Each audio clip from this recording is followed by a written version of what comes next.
दोस्तों आज 28 अप्रैल है और तारिक अजीज का यौम पैदाइश है। तारिक अजीज एक पाकिस्तानी फिल्मी अदाकार और टेलीविजन के मेजबान हैं जो क्विज शो नीलामगर में अपने काम के लिए मशहूर हुए। नीलामगर सबसे पहले 1974 में नशर हुआ। बाद में इसी शो को तारिक अजीज शो का भी नाम दे दिया गया। तारिक अजीज ने 1960 और 70 की दहाई में मुतअद्दिद पाकिस्तानी फिल्मों में साइड रोल में भी काम किया। उनकी मशहूर फिल्मों की बात करें तो उनमें सालगिरह सरफरिस्त है। ये फिल्म अपने गानों की वजह से बहुत मकबूल हुई थी। वो पहले टीवी एंकर हैं जिन्होंने क्विज शो नीलामगर के प्लेटफार्म को इस्तेमाल करके तजारती कामयाबी हासिल की और उन्होंने अपने शोज में बहुत से काबिल जिक्र दानिशवर खिलाड़ियों और मशहूर शख्सियात के इंटरव्यूज भी किए। तारिक अजीज अपने कॉलेज के ज़माने में तुलबा की सियासत में सरगर्म थे और 1970 में उन्होंने जुल्फ़िकार अली भुट्टो की पाकिस्तान पीपल्स पार्टी में शमूलियत इख्तियार कर ली थी। दोस्तों अब तफसील से बात करते हैं तारिक अजीज की जिंदगी के ऊपर, तो बिना वक्त गवाए बढ़ते हैं वीडियो की जानब। कराची, लाहौर, पेशावर, फैसलाबाद, कोयटा, एक रास्ता पाकिस्तान और एक रास्ता वर्ल्ड। आप दुनिया में जहाँ कहीं भी हमारा YouTube चैनल देख रहे हैं, अस्सलाम वालेकुम। अस्सलाम वालेकुम। दोस्तों तारिक अजीज 28 अप्रैल 1936 को ब्रिटिश पंजाब के तरीखी जिला जलंधर में पैदा हुए थे। तारिक अजीज का खानदान 14 अगस्त 1947 के बाद जलंधर से साहिवाल शहर में आकर आ बसा।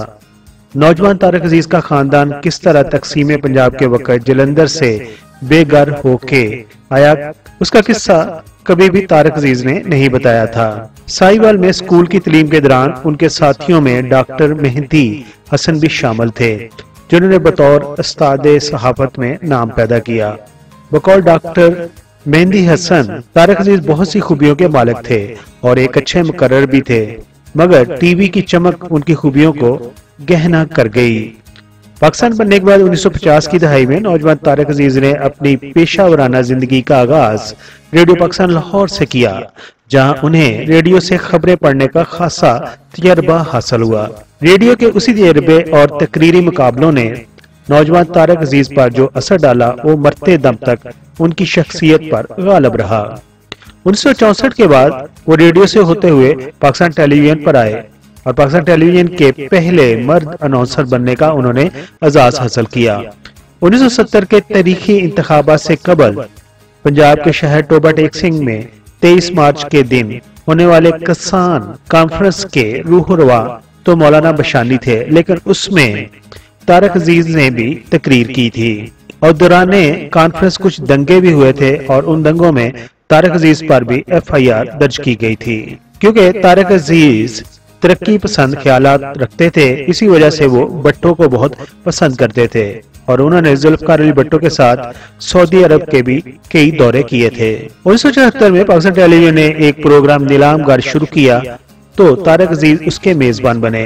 नीलामगर से कबल ज़िया-उद-दीन शो पाकिस्तान टेलीविजन पर 4 चांद लगा चुका था। ताहम नीलामगर अपने मुनफरद अंदाज और तारिक अजीज की महारत की वजह से अपना एक अलग ही मुकाम बनाने में कामयाब रहा था। 5 जुलाई 1970 को जनरल ज़िया-उल हक ने मुल्की आइन को पामाल करते हुए भुट्टो की मुंतखब सरकार को चलता किया तो पाकिस्तान टेलीविजन से लेकर यूनिवर्सिटियों तक तरक्की पसंदों पर जमीन तंग कर दी। लेकिन सदर ज़िया-उल हक तारिक अजीज को पसंद करते थे। उन्होंने तारिक अजीज को 5 से 6 खत लिखे और तारिक अजीज से अपने ख्यालात का इजहार किया, मगर तारिक अजीज सदर ज़िया-उल हक को दिल से पसंद नहीं करते थे और उन्होंने किसी भी उनके खत का जवाब नहीं दिया था। अलबत्ता वो कहते थे कि सदर ज़िया-उल हक कहते हैं कि तारिक अजीज मेरा दोस्त है, यानी कि ज़िया-उल हक की तरफ से ये एक तरफा दोस्ती थी। लेकिन ज़िया दौर में भी पाकिस्तान टेलीविजन पर तारिक अजीज का तोती बोलता था। ज़िया-उल हक के मरने के बाद बेनज़ीर भुट्टो की हुकूमत जब आई तो पाकिस्तान टेलीविजन ने नीलामगर को बंद कर दिया। उसके बाद जब दोबारा मियां मोहम्मद नवाज शरीफ की हुकूमत आई तो नीलामगर को तारिक अजीज शो के नाम से दोबारा बहाल कर दिया गया। 1992 में ही तारिक अजीज को प्राइड ऑफ परफॉर्मेंस से नवाजा गया। 1997 के इंतखाबात में वो मुस्लिम लीग नून की टिकट पर लाहौर से इमरान खान के खिलाफ इलेक्शन लड़े और उन्होंने इंतखाबात में 50,000 जबकि इमरान खान को 4,000 वोट मिले। लेकिन बाद में उन्हें जल्द ही एहसास हो गया कि मैंने नवाज शरीफ को ज्वाइन करके बहुत बड़ी गलती की। और फिर वो सियासत से अलग हो गए। तारक अजीज की बेगम का नाम हाजरा तारक है और उन्होंने भी 2002 में पाकिस्तान मुस्लिम लीग कॉफ की टिकट पर मेंबर कौमी असेंबली का इलेक्शन लड़ा था और वो जीत गई थी। तारक अजीज ने अपनी जिंदगी में चंद फिल्में भी बनाई, लेकिन जिस तरह वो सियासत में कामयाब ना हो सके, फिल्मों में भी वो कामयाब ना हो सके। उन्होंने उर्दू और पंजाबी में शायरी भी की। तारक अजीज को अपने कैरियर में मुल्क के सबसे महंगे टीवी होस्ट रहने का भी एजाज हासिल है। उन्होंने एक इंटरव्यू में बताया था कि उन्होंने 1 घंटे का मुआवजा 10 लाख रुपए तक भी वसूल किया और उसके अलावा 1 घंटे से जितने मिनट ज्यादा ऊपर हुए उसका मुआवजा अलग उन्हें मिला था और वो उनके कैरियर के रूज का जमाना था। देखती आंखों सुनते कानों को तारक अजीज का सलाम पहुंचे, ये वो जुमला था जो 4 सदी से जायद वक्त से हमारी समातों पर गूंजता रहा। तारक अजीज जब अपने टीवी शो के आगाज में भागते हुए लोगों के सामने आते और ये जुमला अदा करते तो सब हाथ दीवाना वार तालियां बजाकर उनका इस्तकबाल करते थे।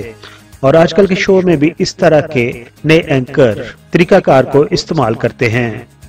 सीनियर अदाकार और तारक अजीज के करीबी दोस्त मोहम्मद कबीर खान बताते थे कि ये इब्तिदाइया तारक ने ही शुरू किया था। तारक अजीज को एक दिन ऐसा उनका प्रस्ताव मिला जो आंखों से देख नहीं सकता था।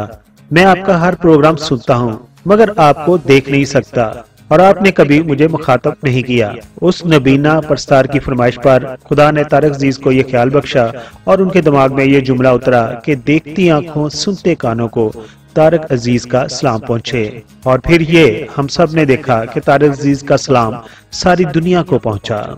तारक अजीज की अपनी कोई औलाद ना थी। उन्होंने अपने मरने से कबल अपनी तमाम जायदाद अपने प्यारे वतन पाकिस्तान को वक्फ कर दी। उनकी वसीयत के मुताबिक तदफीन से कबल उनकी प्रॉपर्टी जो कि 4 करोड़ 41 लाख रुपए की बनती थी, कौमी खजाने में जमा करा दी गई थी। दोस्तों, ये थे आपके और हमारे पसंदीदा एंकर, न्यूज कास्टर, शायर तारक अजीज की कहानी जो 17 जून 2020 को 84 साल की उम्र में हमसे बिछड़ गए और अपने खालिक हकीकी से जा मिले। आखिर पर दुआ गो हैं कि अल्लाह ताला उनको जोवारे रहमत में जगह अता फरमाए। आमीन सुम आमीन।